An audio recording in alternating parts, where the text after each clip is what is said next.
கணக்கம்பட்டி சித்தருடைய ஜீவசமாதி தனியாக ஒரு பக்கம் இருந்தாலும், அவர் வாழ்ந்த இடம்னு ஒன்று இருக்குது.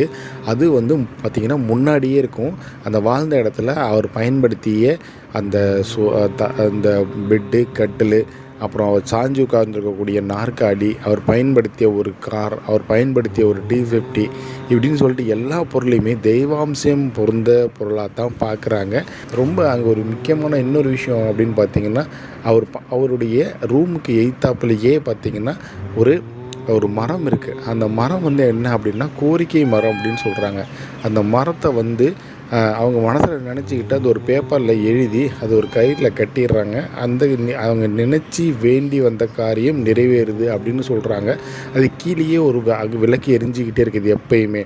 அதாவது அதே மாதிரி பார்த்திங்கன்னா விசிட்டிங் கார்ட்ஸ் அவங்களுடைய பிஸ்னஸ் நல்லா இருக்கணும்னு சொல்லிட்டு விசிட்டிங் கார்ட்ஸு, வீடு கட்டணும்னு சொல்லிட்டு கற்கள்லாம் அடுக்கி வைக்கிறாங்க. பெரிய மலைக்குவியல்